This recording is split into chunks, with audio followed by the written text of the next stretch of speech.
እንደ ዛሬው ኢንተርኔት እንደ ልብ ሳይኖር ከዓለም ጫፍ እስከ ጫፍ የተሰራጨውን ፎቶግራፍ ማን አነሳው? የትስ ነበር?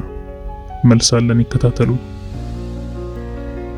በአንድ ወቅት ዓለምን ጉድ ያስባለ አንድ ፎቶግራፍ ከዓለም ጫፍ እስከ ጫፍ ተሰራጨ። አሞራ አንዲት የራባትን ሴት ሕፃን ልጅ ሊበላ እየተጠጋ የሚያሳይ አሳዛኝ አጋጣሚ። ይህ ፎቶ በደቡብ አፍሪካዊ ፎቶግራፈር ኬቨን ካርተር በፈረንጆቹ 1993 የተነሳ እና በዓለም በሰፊው የተሰራጨ ፎቶግራፍ ሲሆን በጊዜው ፎቶ አንሺው ካርተር ለዚህ ድንቅ የፎቶ አነሳስ የፑትሊዘር ሽልማትንም ተችሮታል። ይህ ፎቶ በጎረቤት ሱዳን የተነሳ ሲሆን በፈረንጆቹ አቆጣጠር በ1993 እስከ 94 በአፍሪካ ቀንድ በተከሰተ ቸነፈር ብዙ ሰዎች ለረሃብ የተጋለጡበት ወቅት ነበር። በሚያሳዝን ሁኔታ ከ33 ዓመት በኋላ ሱዳን ዛሬም በጦርነት ምክንያት ረሃብ ላይ ትገኛለች።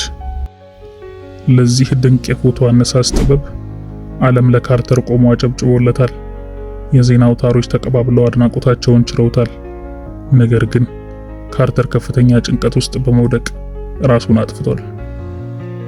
ለመሆኑ ካርተር ለምን ድብርት ውስጥ ገባ? በጊዜው አድናቆት ሲጎርፍለት የነበረው ፎቶግራፈር ኬቨን ካርተር በቃለ መጠይቅ ከፎቶግራፉ በኋላ ያቺ ልጅ ምን ገጠማት የሚሉ ጥያቄዎች ተነሱለት።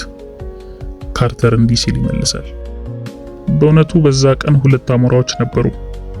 ካሜራዬ ውስጥ የገባው ግን አንዱ ብቻ ነበር። ይህን ፎቶ ካነሳው በኋላ በቦታው አልቆየሁም። በረራ ነበረብኝ፣ እንዳያመልጠኝ ስል መሄድ ነበረብኝ ሲል ከዚህ ፎቶ በኋላ የተፈጠረውን እሱም እንደማያውቅ ተናግሯል።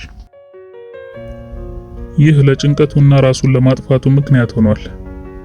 ካርተር በጊዜው ይቺን ምስኪን ሕፃን ልጅ ወደ ተባበሩት መንግስታት ተቋም አሊያም ደህንነቷ ወደሚጠበቅበት አንድ ቦታ ወስዷት ቢሆን ህሊናው ባልወቀሰው፣ ህሊናው ነጽቶ እስካሁን በህይወት በነበረ። በሚያሳዝን ሁኔታ አሁንም ሀገራችንን ጨምሮ ዓለማችን ሰውን ከማዳን ይልቅ ፎቶ በማስቀደም ተጠምዳለች። ከምንም በላይ ለሰው ህይወት ቅድሚያ እንስጥ መልእክታችን ነው። የዩቲዩብ ቻናላችንን ሰብስክራይብ በማድረግ መረጃን ይጋሩ። ሰናይ ቀን።